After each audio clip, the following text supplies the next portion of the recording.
All right, ladies and gentlemen, boys and girls, children of all ages, welcome to the Socially Unacceptable But Sober podcast. My name is Dino. I'm an alcoholic. I'm Jonathan. I'm an alcoholic. Hey, girl. Hey, girl. They practiced it. You could tell. I could say in synchronicity. Free fly. We had the plan, but we just freestyled it. Freestyle. I'm mad alcoholic. And tonight, we have alcoholic named Chuck. Alcoholic named Chuck. I think you guys know who Chuck is because he comments on every single show. Week. Unlike the other people, Yeah. like 1,200 followers we have. 1,300. 1,300. You guys even got my sobriety today. No, we didn't know because Jonathan overlooked it. Yeah, he overlooked it, but that's not what we do. It's still there. It's still there. We'll get it tonight. So what's up? What's going on? How's everybody doing? Quick input. Listen to this shit. So a couple of weeks ago, we were talking about medications and shit. So my doctor put me on that ADHD medication. And remember last week, I was like, dude, this is the best episode yet. It's because I was fucking paying attention the whole time. Is that what's wrong? Yeah. Now I can pay attention. You guys are fucking in trouble now. Oh, my God. Guys, don't forget to like, subscribe, follow, share, love us, comments, all that stuff. Sobriety dates. If you need help, let us know. We got guys. Jonathan is going to put up on our screen how you can do all that. Merchandise. Don't forget the merchandise. The merch. Tonight, I am the only one supporting us. That's awesome. I don't even got a fucking shirt. That's awesome. Cheers. There we go. There we Chuck go. got a hat and a shirt. Yeah, head tattoo. I'm not wearing a hat. Yeah, no. Tattooed his head yesterday. Yeah, and by the way, before we move on, if anybody knows, Chuck does have tattoos on his face. So if anybody and got a any beard. shit to talk about, Fuck. Huh? He got a beard and tattoos. Beard and tattoos. What are we talking about? Era 52 or Small Whatever Peter the- guys? Yeah. Saltpeter. Small Peters. Saltpeters. No, it wasn't Swall Peter. It was Area Yeah, it 52. was saltpeter. I thought he Saltpeter. talked about some other dumb shit. Area Either way. 52 was the guy who said we were losers, I think. He was talking shit about the beards and the tattoos. Yeah, It was Area 52. And I don't even have a beard. I bro. can't resent remember that. what Small Peter guy was bitching about. Man, fuck it. You got Anyway. You got a beard. I guess you'd call it a beard. So, Something like that. comments, Matt. Yeah. What we got for comments, man? We got this from Alyssa. Alyssa D572. That's the first one, I think. I've never heard her. Yeah, she has commented before. Feeling like your trauma isn't bad enough to get help for or not deserving of that help. Man, that little voice in our head loves to beat us up and lie to us. Thanks for this one. Well, thank you, Alyssa. Alyssa's the one that helped inspire that last show. Oh, okay, cool. Thank you, Alyssa. That was a great topic. And then we got our boy Roy Bowers. Roy, I haven't heard from Roy in a minute. Yeah, been taking a hiatus, maybe. Roy, I hope we see you on Sunday, by the way. I don't think we are. I saw him. I don't think we're gonna. He's got something to do. Great show, men. Minimize, justify, rationalize. Ooh, my 3 favorites. All kinds of good stuff. Avoidance of the truth is the root of my soul sickness.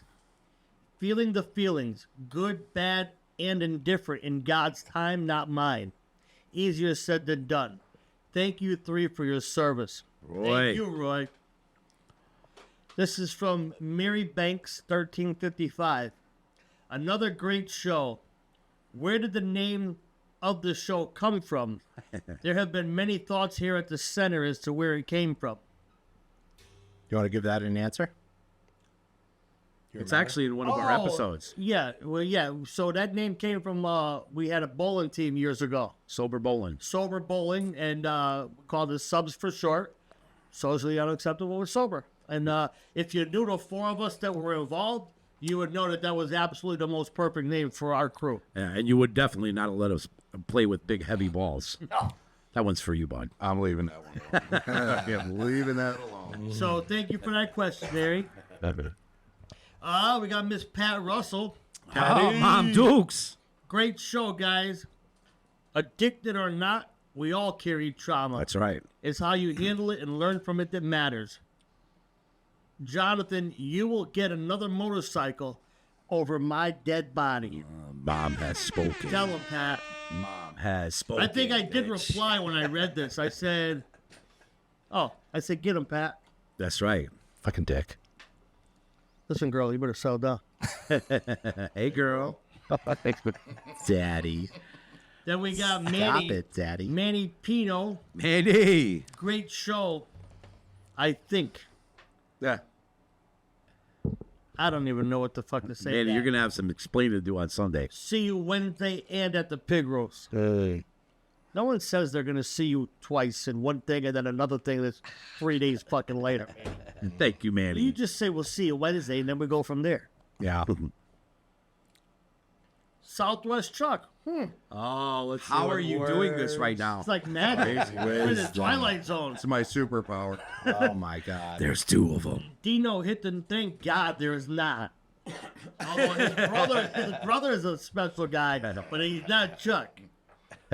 Dino hit the nail on the head again. I catch myself doing the math on my penance all the time. Sometimes it keeps me humble, but sometimes it keeps me sick. Sick. Yeah, you'll get what there. I'm at. You'll get there. Just read Only the first sick and people. last letter, remember? Stick without the T. Only stick people can break that code. Namaste, motherfucker. That's right, baby. Keep on keeping on. Chuck. And then we have Roy Bowers once again. Double dip. Double dipping Roy. P.S. Congrats to the 18-year-old. Who would that be? Oh, yeah. Yeah. It's fuck you. Oh yeah. Wow. Your feelings for something over there? Wow. Oh, this Holy little shit. motherfucker did not call me on my anniversary. That's why. He was busy. Look at 18 years, Matt. 18 years, bro. Who would have fucking thunk it? It comes out, too. You can chew it. me. Look at your loose mic already. Oh, you fucking need some excited. microphone Viagra. So anyway, yes, August 15th. Yeah, baby. 18 years, one day at a time. It's crazy to me. And it's only because of men like this in my life. It's only because of living according. Can you get that fucking thing out of it? I didn't I get it. could. I put it in. I didn't get it. I heard that about you. Somehow, the miracle happened, though. I have a baby now. True. It's like Mary. Yeah.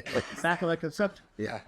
But no, because I was allowed to instill some of the things all the things that we talk about here on a weekly basis into my life, I was able to turn things around, man. And I'm blessed and honored to be here and to have that. And it just goes to show you, man, if I could hit any kind of anniversary, anyone can, man. I went down as far down the scale as you can go, and man, I'm 18 years climbing out of that hole. And the work never stops. Did you say at one point, Matt, that your sober time? Horrible that 2 motherfuckers are trying to get one thing out of it. It's like 2 monkeys trying to fuck a surpassed football your, right now.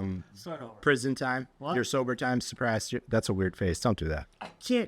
I'm done with My that. hands are Give me waxed that. up. Just leave it in there, man. I want to look at it good. Oh, But anyway, thank you. your man. prison... You're welcome, brother. Thank you for being the fucking sober role model you are today. Yep. Bet you never thought you'd hear that, huh? It's like every time you hear something like that, you're still like, what? What were you talking about right now? Wait, you go, Yeah. me? You're talking to me, right? You just Me, made man? me blow that shit in my fucking nose. It's fucked up, though. You know what? Like, I come to you guys more often than I probably should go to my own our own sponsor. Yeah. But for some reason, because there's not that difference, I feel more comfortable just like giving you a holler on a, whatever, Thursday morning, or talking to you about some shit that I'm mulling over in my head. And I don't know. It's probably my thing with authority, even though I know we're all on the same level. It's like, Well, I just say it just goes to support we always talk about the fellowship, the importance of the fellowship. yeah. Was that it for comments? That was it. Oh, nice. Thank you, everybody, for commenting, man. That we really appreciate I that. didn't get no fucking sobriety dates. We still didn't get no sobriety dates, and other than Matt's just now. Again, 1,300 followers. There's a bunch of people that watch all the time. A lot of them have said, I don't know how to comment, which I think they're watching it on their TV. If you go to hit comment on your TV, it'll tell you to go to your phone app of the YouTube on your phone, and you can comment through there. Dude, some of the TVs give you a QR code. You just fucking take a picture of it and boom. We're not that. We're not that, though. You could do that. Can we? I don't know. So that's how you do it. You Chuck go on your and phone. Matt just fixed our recording situation. So, Nice. yeah. Anything's possible. God, I feel like you're going to hurt me right now. Not on camera. So, yeah, man, it was tough getting it in there, too. They were fucking in there. All right, cool. Thanks again, guys. Again, 1,300 followers, man. Let's get some comments, man. We don't even care if you call us assholes. Say something. Let us know that we're hitting people's emotions and intellect as well. Chuck is here. Chuck, Southwest Florida. Chuck is here. You're not from Florida, though. You're from here? From Naugatuck. I grew up. Naugatuck? Negative. Yep, but I did all my dirt in the dirty water. Oh, God. Dirty water. Yep, the dirty water. So, when's the last time you were here? I came up in 18 for a funeral. Oh, 6 years ago, right? We talked about that yesterday. What a change, huh? Well, yeah, I went back out and tested the waters, and they still sucked. Yeah. Everything's different. My program's different. This town is different. The town. Even just driving through and looking at where I didn't want to go. Right. I remember the other day when you were, was it in Matt's shop? You were like, you showed up earlier for your tattoo appointment, and you were like, I'm here early. There's nothing to do in this damn town. I said, Chuck, once you see one zombie, you see them all, bro. Yeah, pretty much. Dude, it's bad out there, man. It's gotten so bad. Well, here's the funny thing, though, because Chuck and I go way back, and I'm going to guess this is your first visit that you made it important not to go to the wrong places and see the wrong people. Yeah. Oh, absolutely. Right. And that, Yeah, I had to finally close that chapter. right. Is this your first time back up here sober? No, my last trip was sober. Remember one time there was a comment, and he said, I float for a funeral, and my first stop was at your shop? Yeah. Oh, that's the show we argued if it was I actually. didn't remember, we yeah. did. It was him. That was the show. That's why I changed the name on the fucking YouTube, whatever, to Southwest Chuck. Yeah. So, tell us a little bit, man. A little bit about experience, strength, and hope. Yeah. Tell us a little bit. Well, I'm not going to get into the experience with the drinking. We've all heard it. We all know it. We didn't come here because we were fucking on a winning streak. But you drink a lot of O'Douls and Yeah, and I was sniffing fucking pre-workout. Yeah, baby. GNC. Some Cradle. It was fucking crazy. But cystically. I don't know if I'm going to talk about anything after watching 26 episodes of this. The topic always seems to go to readiness. There couldn't be a better topic. Every fucking topic you guys you talk about stems from readiness. Right. Because if you ain't ready, the topics don't mean shit. That's right. Yeah. Nothing's going to work. Oh, I fucking jail. Sobriety, jail, sobriety, jail, sobriety, jail. Like, if jail wouldn't get me sober, I couldn't get sober for my wife. It wasn't until, I was just brushing my teeth, looking in the mirror, and I'm like, you should just dump a fucking bullet in your head. Like, you're never going to amount to shit. You're never going to be the person you want to be. Like, figure it out or just fucking end it. Just do it. And I figured it out. That was the 4th of July, 2020. And I went to a picnic at a sober motorcycle clubhouse down in my area. And that was the day. I won't say I surrendered to the program. I'll say I submitted to the program. Yeah. I decided to get a fucking sponsor and start doing the steps and trying to do it the right way. And about 18 months in, it was when I surrendered. And, that's when I stopped faking my steps and shit like that. So in the last 2 years, it's just, the change has been tremendous. Yeah, I'm grateful for the first 18 months where I was kind of submitting to the program. Yeah. You know what I mean? But, no one's perfect. Everyone does it right. Now I try to do it right, I definitely don't talk to my sponsor enough, but I'm in a round of steps. This is my second round of steps. First round with this sponsor. I'm on step 12. Like Jonathan mentioned before, the Dharma recovery. I do therapy every other week, and my therapist is legitimate badass. So I ordered her the books because I'm going to have her be like my accountability partner, and I'm going to do that Dharma recovery with her. Dude, what'd you think of the book? I didn't even read it because I didn't want to be like a fucking shiny object squirrel. Yeah. Off track. I was still in the middle of something else. Yeah. Then I'm bisexual. I follow a few different fellowships. Yeah. There you You know what I mean? He's a swinger. Yeah. Hey, girl. But I'm just. Yeah, because when you called me, we talked about that. you were getting me pumped up to it. I was like, oh shit, he's getting a butt. He's got it coming. Yeah, I got it. I just, I didn't want to get sidetracked with the mission I was already on. Right. It's really easy to do that. Oh, yeah. So you get distracted, But like my isms are way deeper than just drugs and drinking. Like Amazon, porn. Oh yeah. Cheating on my old lady. Like, I don't know how I kept her. I was such a dirty scumbag for how many years. So like the new path I want to be on. Like when I came in on 4th of July, I walked into it's like I said, a sober motorcycle club. And I looked at the guy. He's like the biggest asshole in the room. And admittedly, on his part, the biggest asshole in the room, and he had 10 years. So I went, my words to him almost verbatim were, you're like the biggest asshole around here, and you're sober. Why don't you show me how to do that? And he was like, all right. And we started doing the steps. And through the steps, I realized I didn't want to be an asshole no more. You know what I mean? I still don't know who the fuck I want to be. I'm trying to figure it out on a daily basis. And when I figure it out, that'll probably change 5 minutes after that. I just try to be better today than I was yesterday. And tomorrow, I hope to be a little better than today. And I think the more we get into this, the more every plateau is a new awakening and a new realization that, you know what, I'm going to evolve in this thing and I'm going to continue to grow in this thing. Yeah, and I mean, everything works out for a reason. If anyone thinks there's a coincidence out there, you're an idiot. I don't care what your higher power is. More power to you. I mean, we're sitting on a podcast with Christians, Jews, and now Hindus. Namaste, motherfucker. But, I'm on a spiritual journey. When I decided to, I don't like to use the word fire that sponsor, but to get a new sponsor, it was right at that time that some guy that I was always cool with, I never asked him because he was a snowbird. He'd spend his summers up in Detroit, and then he'd be in Florida all winter. And I used that as an excuse. And then it was like 1 week after I said I wanted a new sponsor, this guy sold his cabin, and he moves to Florida full time. No, this shit. And it's, we all think we're unique when we first come in and this and that. Yeah. So I used every excuse that I was different, man. I played on the 1%er motorcycle world card as hard as I could.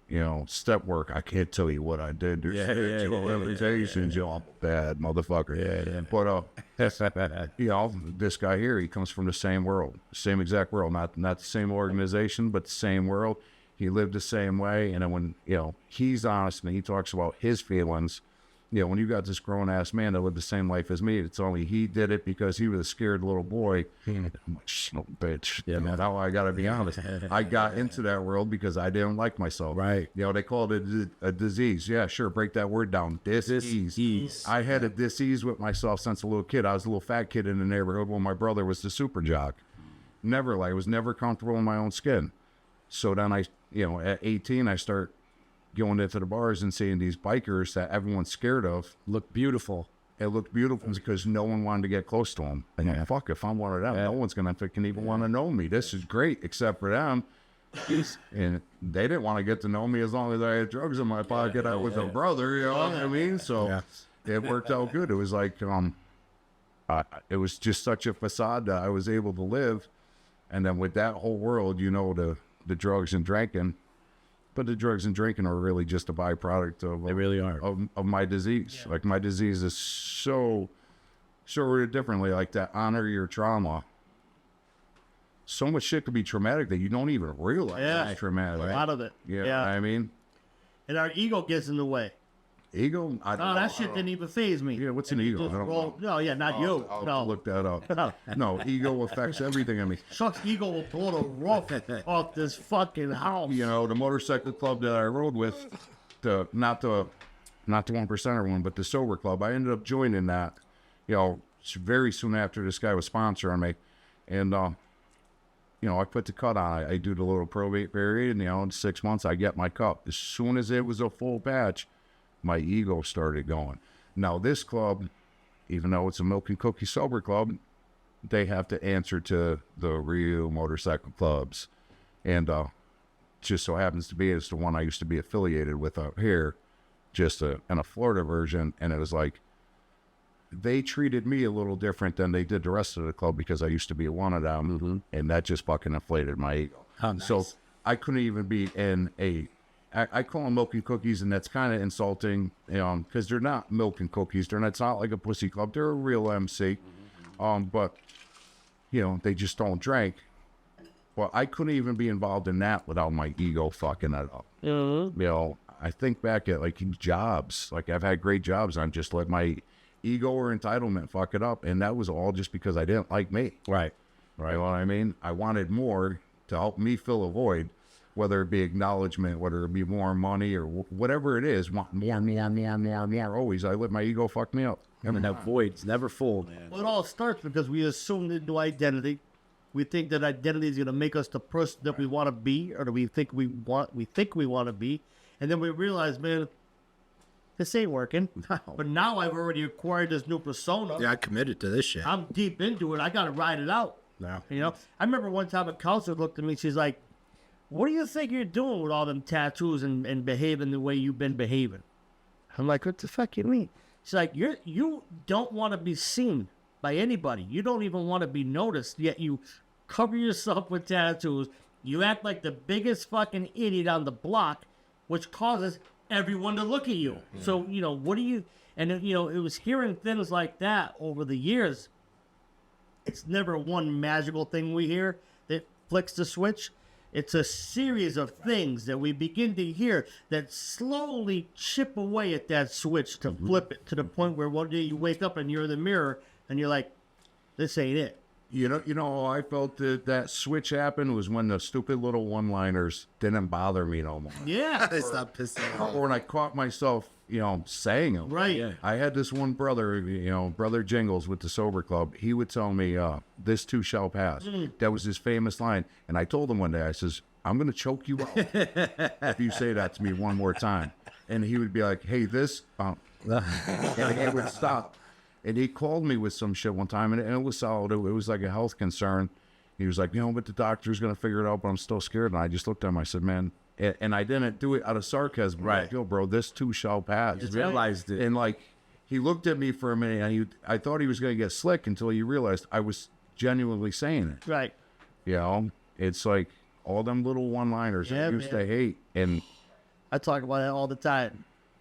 And, part of this, too, is this perception. It's almost something that we can control, right? Once we commit to this thing, this illusion of who we are, the toughness or the badass, and it's like I have to commit to this. And then all of a sudden I come into these rooms and they're talking to me about this shit, like the upside down thinking and the this too shall pass. And I was like, dude, I'm a complicated guy. This simple fucking one-liner that you're giving me is not gonna fucking solve my problems. I got big deal going on here. And again, that's back to the ego getting in the way of our shit. But you don't understand. Yeah, you just don't understand. You don't understand, bro. You don't know what I've been through. There's a guy out there. There's a guy out there right now, man, not doing well because we don't understand what he's going through. Oh, 18? Nah, Nick. Oh, Not doing well, man. But we don't understand, because, bro, you don't understand. I'm about to lose my house, my girl, and I don't have a job. I got to get a job, and you don't understand the bills, and you don't understand my son, and I like every time he comes back, I'm like, why do you insist that I don't understand what you're going through? Like, Literally been through Is this new stuff that nobody's ever had to go through before? Yeah. You know what I mean? And then. Yeah, I tell him, dude, I couldn't see my kids for 2 years, bro. Yeah, I remember. But I got through it. I stayed here, man. You know what I mean? But, like, if you keep saying, I don't understand, you guys don't understand, I automatically separate myself from you guys. We're different. And there's no help I can give you, and there's no help you're going to be able to take from me. Because I don't understand. You want the reward without doing the work. It's, You did the work, and then you got the reward. That's how it works. Right, right. It's like when I sent that text out this morning. Keep it simple. You always hear people say keep it simple.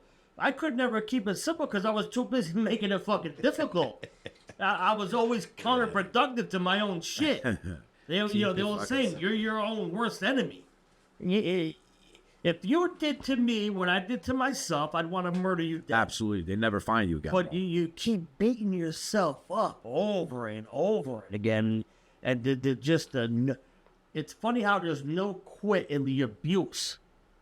But goddamn, if I could find no quit in the fucking to save myself. Yeah. You know? You know, my thing is when people say, "Oh, you don't understand," you don't understand, you don't understand. Well, obviously, them people ain't been listening in the meetings, because if you listen long enough, you're going to hear people that probably went through worse. You know, my grand sponsor lost his wife to COVID. She was 34 years when she went.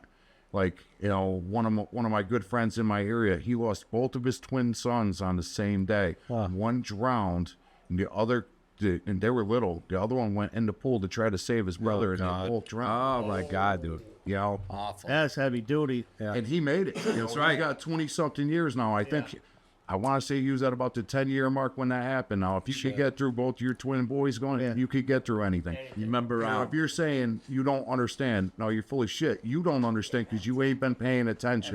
Or you don't want to. I'm sitting here, you know, my father murdered my mother. I got through it. I didn't get through it the right way. Right. You know, but I got through it. It wasn't the end of the world. You know, it is what it is. They say that one of the guys that you met the other night says the toughest men and women you'll ever meet are in these groups here, because they're living life on life's terms without the benefits of drugs and alcohol, and they're going through stuff. They're not going around it. They're not going over it. They're not trying to run away from it. They're facing it head on, no matter what.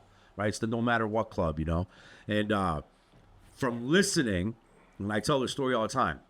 One of my very first meetings in the rehab I was in, you were able to go to one meeting a week after you hit the 2-month mark there. And the dude that was shared, his father just passed away that day. And he was there to share his story, his spirit, strength, and hope.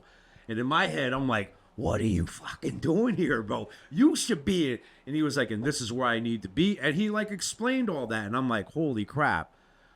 I'm going to have to go through that someday. I really need to hear what this guy has got to say. And like, he helped me solidify being part of the no matter what comes down the line. I don't pick up a drink. I don't pick up a drug. And I try to the best of my ability to use this program and to walk through it. You know what I mean? And as a direct result of that stuff, when I came back to Waterbury, my mom passed 6 months of living here. And I haven't seen her for 2 and change years. So a lot of stuff had to happen in that 6 months, which was the most beautiful relationship we've ever had. It was mended, you know. Shortly after that, my brother overdoses and dies of heroin. Like 7 months later, and a couple years later, my dad passes away, and like all these things were happening, and my family were like, "How the hell are you like with this good attitude about?" Not that I'm like, "Hey, my mom died," you know what I mean? But I was like, you know, acting accordingly like an adult, and I never noticed it. I was the last one. Why? You were too busy doing the fucking thing. I'm doing what I'm supposed to be doing right. here, you know? And I'm like, wow. So, yeah, man, when I hear that, you don't understand, man, I can't see my kids. I'm like, what? Yeah. Oh, my God. You know, the thing that I love, Yeah. this isn't to exclude you, but the 3 retards that we are. Like, I think he just excluded you. No, unfortunately, I have to. I've known Chuck forever. I've known you forever. And the beauty is that there's 3 people that can clearly tell you that if you don't do the work, you're going to go back out. And then you're going to fool yourself to think you're going to come back, and then you go back out, and you're going to come in and you're going to go out. So the people that are maybe watching this, that are thinking, this shit isn't for me, or I can't get this, I know for myself, I said it 1 million times, I'm never going to get this shit. I'm going to die fucking using. I'm going to die in prison. I'm going to die whatever. But I'm not going to die sober. Because I can't even get sober. And I don't know how many times I've seen both of you guys with my own 2 eyes go in and out. And always making it back. And, you know, we do a little bit more work. And we go back out. We come back in. We do a little more work. And we go back out. And then the day comes that we're stuck. We're ready. We're ready, man. Ready. Right. That's one of the best words in the world. Yeah. We're ready. I mean, I wrote my own fucking eulogy when I was with the club. You know, I remember that. I came back from a club funeral, and I was just like, you know, when I go, this is how I want it. Because even on my way out, it's got to be my way. My way. And I was so fucking brainwashed now. I was like, you know, That's hilarious. You know, if you're sitting there and you're hearing this, don't be sad if I was shot, because I chose the team I was on. If I and I'm being serious, if I overdose, don't be sad. My body just couldn't keep up with my habit. Yeah. You know, if I died on my bike, you know, I was happy. Like, I was fucking brainwashed. one of the original members of the Sober Club, when he heard that, he was like, do me a favor. He says, write a eulogy of what you'd want to hear today. Yeah. Deep. Yeah. Yeah. Deep. When you put them side by side, I was like, That's night and day. you know, Perspective, man. Yeah, that was crazy. I relate a lot to when you're looking at the bikers and you're seeing this is what I want, man. I was kind of raised on South Main Street near Nardelli's, so they were all hanging out there, all these bikers and stuff, and they got the girls and they're cranking some rock and roll, and I'm like, man, and my mom's like, get over here. She's like, you don't ever want to be like that. You don't ever want to hang out with those guys. I'm like, but why? Like, they're the coolest dudes I ever saw. I'm like 10 years old, man. And like, I always looked at the most screwed up people. That's who I want to be like. I want to be like that. I want to be like, and set out to go do that. I set out to be a rock and roll star. I was supposed to be a rock and roll star. You are. But you made it. just the wrong rock. All right, so I set out to do that. I started playing guitar and all this stuff. I wanted to be a rock star, but I never looked at the sacrifice. I never looked at a lot of the stuff that made them. I just looked at their party life, and I'm like, okay, so I have a guitar. Now I need some weed and Jack Daniels. Yeah. This is how I'm going to be a rock. And I followed that for a long time. I became a rock star, all right? It's just the wrong rock, man. yeah, I got 5 guitars and I can't play one chord. Not one. They're hanging on my wall in my living room. Oh, they look pretty dope. One thing about Chuck, when Chuck makes his mind up to get into something, he gets into something. Oh, I could tell Especially with when the it's Dharma. trouble. Yeah. When I made up my mind to get in trouble, I got that shit. Yeah, faster. absolutely. Trouble's delicious. How did you guys? Where do you guys know each other from? Rehab. We met at rehab. Oh, really? Yeah, and then we Starting one up by Cantor Tech High School. We all mentioned that. Yeah, no. It don't even have the same name anymore. No, it doesn't.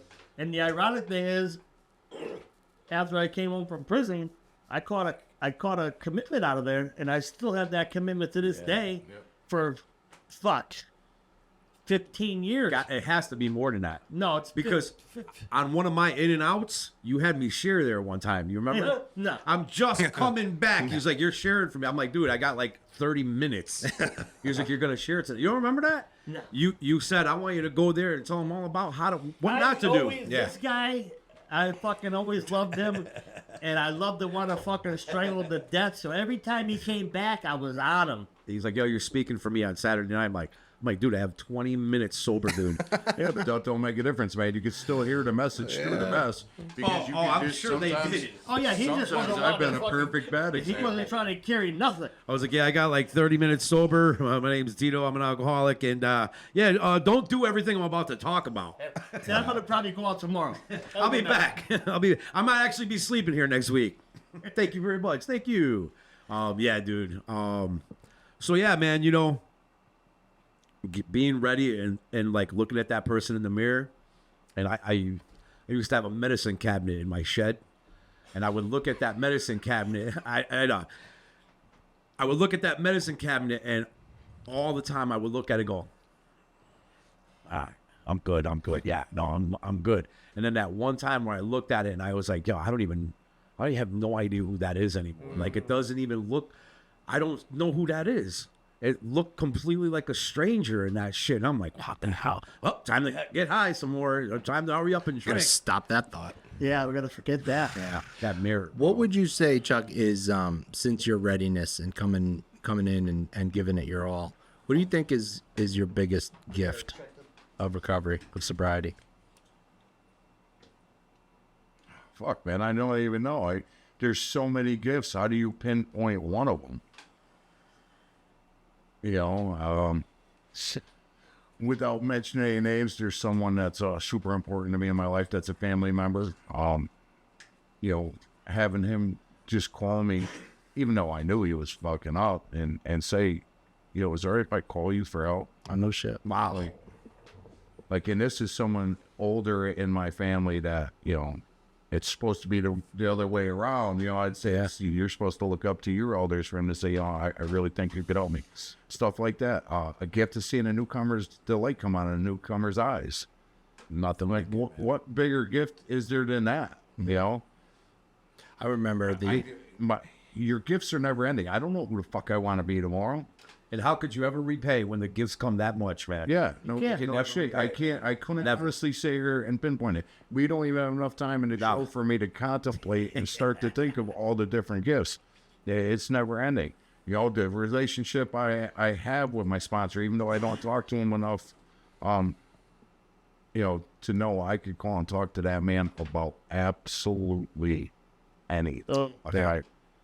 I remember the early on, I got gifts real quick, and the first one was after doing a fifth step. Like for my whole life, man, my head was always something was going on up there. Like I was planning, I was scheming, I was thinking, I was contemplating or regretting, whatever it was. My head was always running. And when my sponsor told me after the fifth step, go lay down, say prayer, and take some quiet contemplation time, it was the first time in my life that it stopped. Like there was no chatter up there, and I was like, holy shit, this is fucking cool, you know? Yeah, but mine was the opposite. You know, like you hear all the people with the horror stories. Oh my God, the 4-step to 4 steps. So you try to avoid it, and I tried avoiding it for a while. And when you hear the people, how it was like this weight was lifted off my shoulders. Hey man, good for you if that really happened. For me, it did. Yeah. Because of the world I came from, like I legit had nightmares for like 3 weeks. Like I was calling my sponsor every morning, like, yo, I was dreaming this, blah, blah, blah. And he's like, yeah, you're reliving it in your head. He's like, you're just working your way through it. And it was kind of a miserable 3 weeks. But as I'm reprocessing all of it, you know, like legit processing it, not just putting it in paper and telling someone, now I'm processing. Yeah, man. Yeah. After them 3 weeks, then it was like, oh, there you go. Now I feel pretty fucking light. Yes. Yeah. Those 3 weeks were pretty fucking Tough. stress, man. A lot of lost sleep. I mean, a lot of crying. That's the fucking best part about it. Like, you know, oh, the tough guy, whoopers on our biker. Bro, I cry at fucking movies now. Commercials. It's like, if the TV show's starting to get a little fucking sad or something's coming, my 20-year-old daughter should be like, she waits for it. Like, she stalks me like she's going to go get the tissues or something. You know, or my wife will giggle if she catches me wiping my But dude, what a blessing tears are. Yeah, without a doubt. You know what I mean? I still fight that. What a blessing to be able to say I spent my whole life a fucking scared little kid. Yeah, and never a room cried. full of fucking bearded, tattooed heathens. You're all fucking heathens. You know what I mean? To be able to say I was a scared little boy, and that's why I did a lot of the shit I did. Yeah. You know what I mean? Yeah, man. I was scared to death you would find out I was fucking front. Fake, fake. Absolutely. You're scared that people are going to find out you're fake. And that's why, like, my facade was the best of them all. You know what I mean? Don't let them close enough. The worst I was of a person, the better I looked in the organization's eyes. And it was the worst I looked in society's eyes. And then it even got to the point where if you really get fucking crazy enough, some of the guys in the club don't even want to fuck with you. You know, they're like, yo, he's one of those fucking, we're just going to leave him alone. Put him in the pocket until we need him. You're like, I made it. And I did it. And that was my I have arrived on way of the dark world. Oh, yeah. You know, The blessings though, man. Like when I share about, because it's a daily thing, period. Right? There's not tomorrow yet. So I wake up in the morning. Not tomorrow, yeah. It's not Not tomorrow. yet. Oh man, I'm starting. will be yesterday. Anyway, so I woke up this morning, and I get out of bed. And I'm like, anybody hear that? I woke up this morning, and I got out of my bed, and I stood up on my legs. Anybody hear that? I stood up on my legs. Then I was able to go outside into my backyard. Anybody hear that? Is anybody hearing my blessings? your mic works. We've heard it. Yeah, bro, I think you might need to see a So I'm not asking man. you guys. Jonathan hit record. But it's just like, gratitude. You know what I mean? Always gratitude. And it's like people like talk about, I have to make a gratitude list. I don't have to do that. Never. I woke up this morning. Anybody fucking hear that? And then I go about my business. I'm outside. I'm connected with my higher power. When I leave my house, I prescriber. lock I'm gonna set my him up with. door with this key. It's in my hands. Anybody hear that? It's in my hands. Yeah, not the padlock on the ship. Not the padlock. I don't even see the Dude, key. I lived with my parents. I was a kid. You think I could get a key? They're like, no. And then when we leave, you got to leave. Yeah. You're not staying here by yourself. This was the last time I lived. They're like, you're not. You know what I mean? There's no keys here, bro. I love the fact they moved on you while you were away. They're like, fuck this. Well, last time I went to jail, I came back. They moved. That's right. I heard that episode. and now they changed their phone number they had for 35 years. I'm like, whoa, man. That's dedication. All right, so this has been a great one, Chuck. Thank you so much for making the time to do this. Listen, man, it was my pleasure. This means the world to us, bro. Yeah, man. It does. You're gonna be I don't think we're ever gonna get anyone to travel as far as this guy did to come be on our show. You never know. Never know. You never know. You gotta keep on keeping on. Unless you move farther away and come home, I don't think so. You never know, man. You ain't going to Cali, are you? Never say never. No, man, the recovery there sucks. I don't like weed. Damn. All right, so moving on, guys. Again, don't forget to like, subscribe, follow, share, love us, comments. 1,300 followers. We get the same 5-6 people commenting all the time. Which we love. We do love them, but we would love to hear some more. Yeah. Even if it's something you think we should work on, you have suggestions for us. We are, despite our looks, are open-minded people. Yeah. If you need help, let us know. We got guys. We can get you to help. Jonathan put the stuff in the screen to let you know how to hit us up. Also, don't forget our merch. We got some new merch out there. One of them only a few people will understand. The fuck you, Eddie shirt. So now we're gonna move into our next segment, which is the one time, bro. And we have two tonight because we have a guest. One of them is going to be presented by Chuck, and the next one's gonna be by Matt. Chuck, what do you got? All right, I'm going to keep this one PG-13 because I was less than 13 years old when it happened. All right, a little backstory. I took my first hit of crack at 11 years old. I caught an oldest family member smoking it, and he was like, don't tell your parents. Try it. Let me get some of that. Yeah. Don't tell your parents. Try it. Yeah, and I was also informed that it was white hash. Yeah. Oh, so that's the good. I don't know if I was 12 or if I was 13 when it happened, but I got invited to a birthday party, and it wasn't even a clique of people that I hung around with. It was like a totally random clique, but if it was within bicycle distance, man. So I'm like, fuck yeah, man. I thought I'm gonna go bicycle distance. And the kid was allowed to have his birthday party there, even though his folks were gone because his older sisters were there. So I don't know if it was my looks or what, but one of the sisters is like, I'd really like to get some weed. And then everyone's like, yeah, can you get some weed? Can you get some weed? Can you get some weed? I'm like, nah. I says, but I could get some white hash. Yeah. So yeah, buddy, that white hash. So me, one other kid that was my age, and the two older sisters hopped in the car, and we drive to Long Hill because it was the only place that I knew how to Waterbury? cop. Yeah. Oh, babe. Right in the Long Hill projects. It was the only place that I knew to cop at fucking 12 or 13 years old. Especially the white hash. Yeah, especially. Yeah. And listen, man, that's the best part. I was telling Matt earlier, like when we rolled up on the dude, I was like, I need 100 of that white hash. You know what I mean? Like, think about it, man. Like, these, I'm with these two older sisters that are probably at the time, I would say like 18 and 20 or 16 and 18, half white, half Asian, gorgeous sisters. And like, I'm taking them into the project, I'm taking them to Long Hill projects at like 9 o'clock at night. So then we get back to the party, and I'm a fucking professional. You got the white hash. Yeah, I got the white hash. Okay. But I'm 13, so I go get me an aspirin bottle, go get me a pen, give me some tin foil, rubber band. I made shit happen. Someone start, burning cigarettes, get the ashes ready. Everybody's like, I'm confused. Yeah, they're fucking way confused. MacGyver's giving directions. Here I am, 13 years old, and I would put like a little fucking crumb on, and I would, hook the sister up, hook up the birthday boy, and then here I am with a fucking boulder. Hell yeah. They're like looking at me, and then every time they would, two of them would take a hit, I would do a resin. Like 13 years old, I was a fucking con man getting fucking crack. It was ridiculous. A lot of people think that's a bullshit story, and I don't know. I really hope that the fucking kid that this happened to doesn't see this. He might put 2 and 2 together, or his sisters be like, "Oh my god, I smoke crack. What's it? He's in rehab right now watching this episode. Oh my god. They're showing the episode. You're like, there's a possibility. Jesus. It's not crack. It was white hash. I told told you. I was tossing it up, trying to figure out which one time to go because I got a few, and I was like, I didn't want to go with any of the violent ones and upset soft Peter guy or whatever. Especially if he gets Soft Peter. Especially if he gets cut into a short, and then so I figured I'd go PG-13, 13-year-old crack con man. Nice. I already hear the title of this one time, bro. Nah, yes, The white this hash. one time, bro. Just say This one time. this one time. Chuck's white hash one time, bro. Did you scared, bro? You didn't even try arguing that. No. This Because one time. I got a story that and I don't know why I did this. Like I went with opium instead of heroin because I thought opium was like a little bit more respectable, and I tricked this girl into like, yeah, no, I'm not shooting heroin. That's fucking crazy. It's opium. It's just Class. yeah. The teetotaler.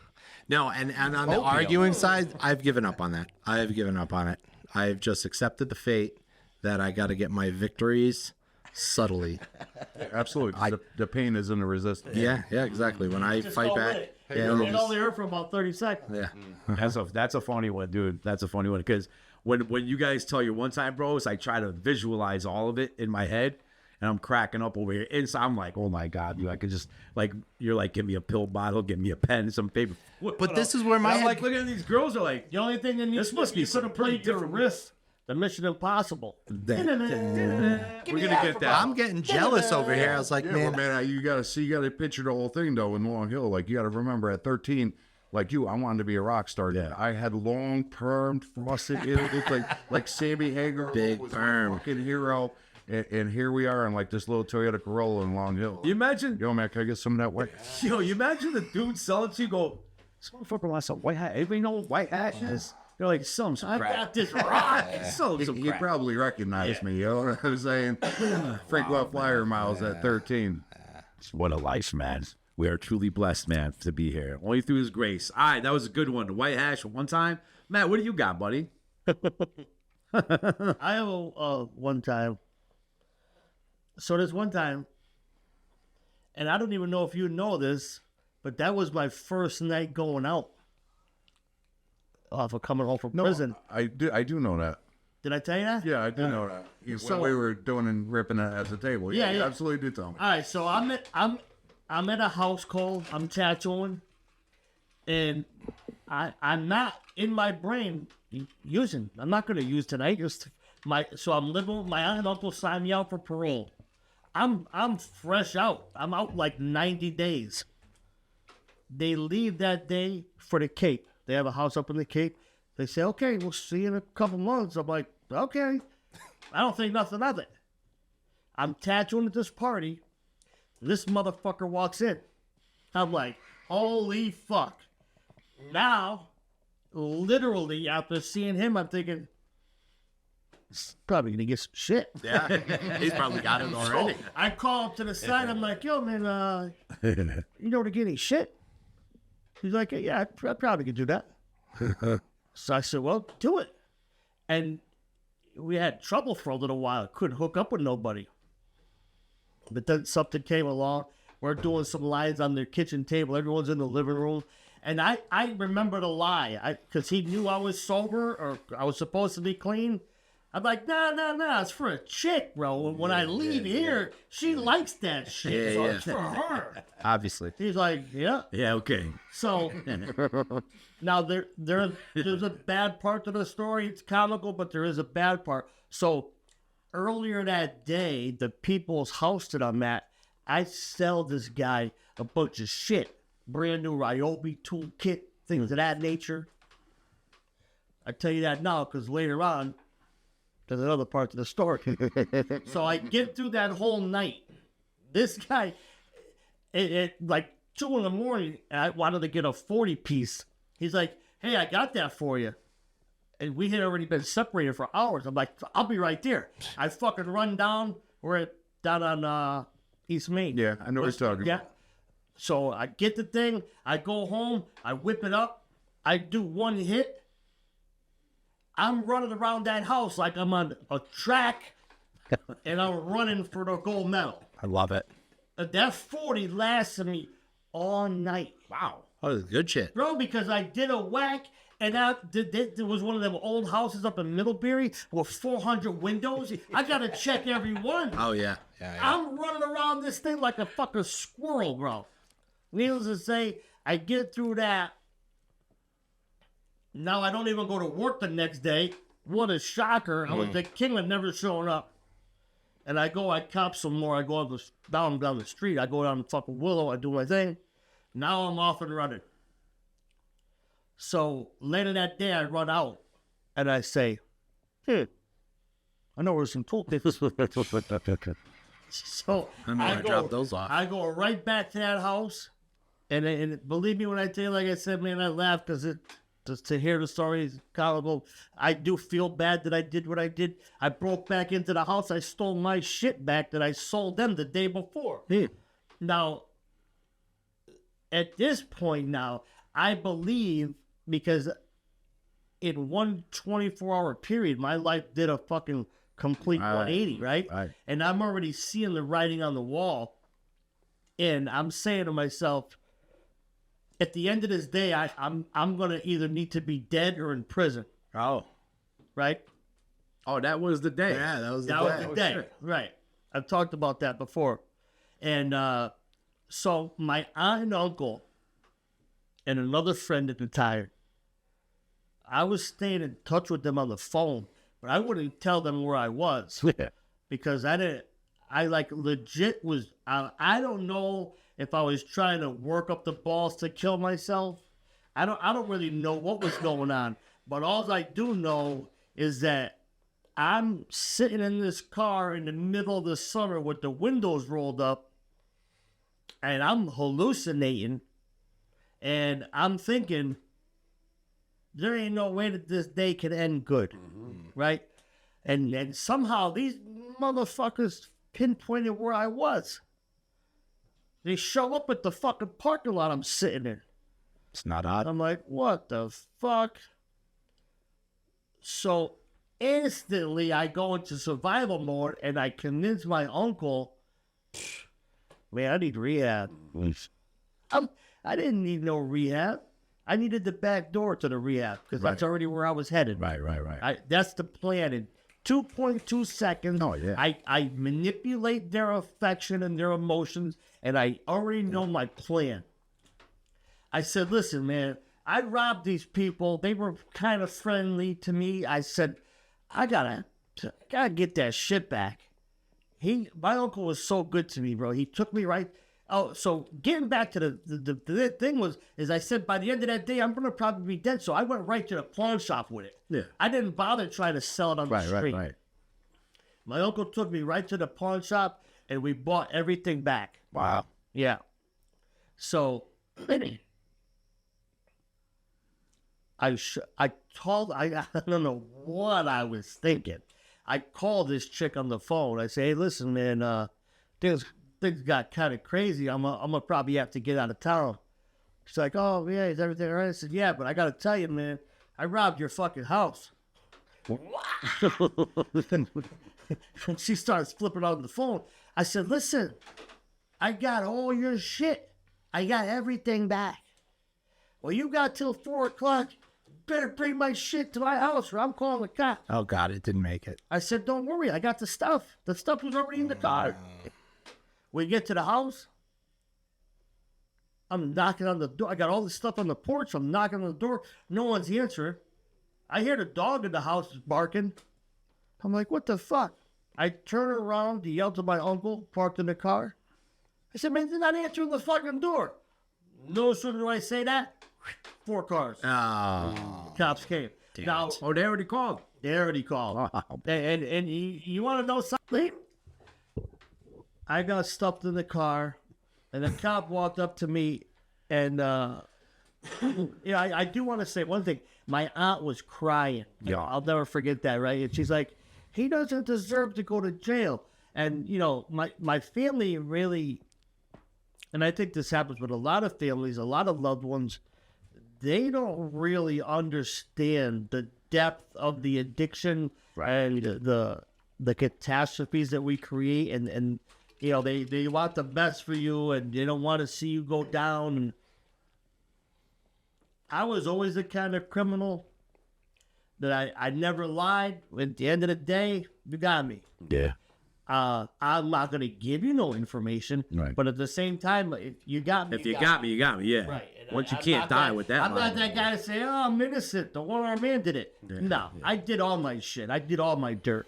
And so the cop says to me, man, I've never seen anybody do what you did.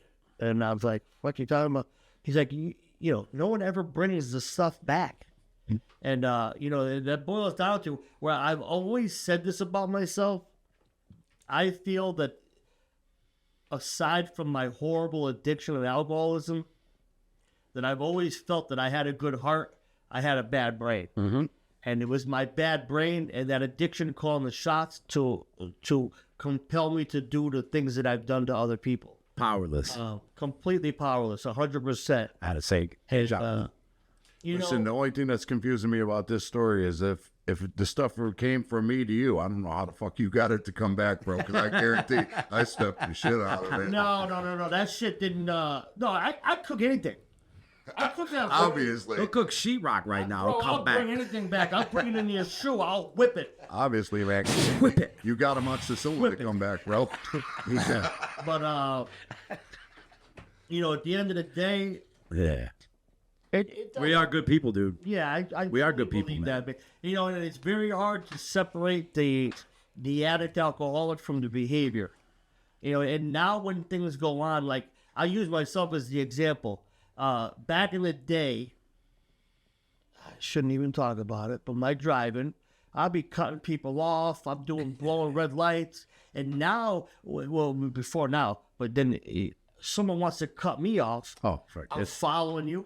Yeah. And then we're gonna fucking fight To the driveway. right at the red light. I don't give a fuck where we're at. We're gonna go at it.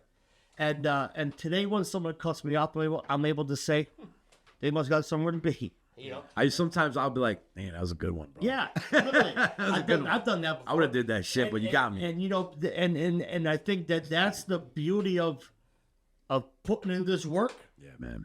and making, you know, that change in our lives that allow us to the things that used to offend us, the things that used to invoke an emotion, the things that used to get my fucking blood pressure boiling. Today, it's not so easy to do that. Right. Because I'm walking into today. I always laugh when I think about you, man. I'm winning. I'm winning this day. Every day I walk into, man, I'm walking in, and Chuck just said it, to be a little better than I was yesterday. Right. And I just want to keep that motion, keep that energy moving, man. I wanna win, every man. day. And, you know, you could walk around, and I'll end with this. You could walk around with your head hung down, and you think, man, that you're the most terrible person, and that no one has done what you've done. Well, guess what? If there's a name for it, somebody else has done it. Believe it. You know, and the only way that we can begin to separate ourselves from those things is to begin, like an old sponsor of mine said, you have to start to put happy memories in the bank. If you stay secluded, if you stay narrow-minded, you stay with your head down, where's the happiness going to creep into your life? Okay. You stay alone. I know for me, what do they say? When I'm alone, I'm in the company of an idiot. I'm with an idiot. You know, so I needed, as much as it scared me to bring people into my life, I desperately needed to bring people into my life because I can't do this alone. And as much as I know these three men, no one here is doing it alone. We do it together, you know? So that's it. Nice, man. Nice. Great episode. Great episode. Always. Always. Can't thank Chuck enough. Yeah, thank you, Trev. Appreciate it, man. Absolutely. And thank you for not being an interrupter this week. I was thinking about appreciate it. it. I was thinking, Appreciate that. especially when we were reading Manny's comment. Yeah. Guys, again, don't forget to like, subscribe, follow, share, sobriety dates. If you need help, let us know. We got guys, merchandise, all that stuff. Chuck, again, thank you so much for taking the time. I know it was your pleasure, but it was just as much ours as well. That was a great episode, good one times. And I think the only thing I have left to say is thank you for being a friend. Thank you for being a friend. Travel down the road and back again. Stay. You're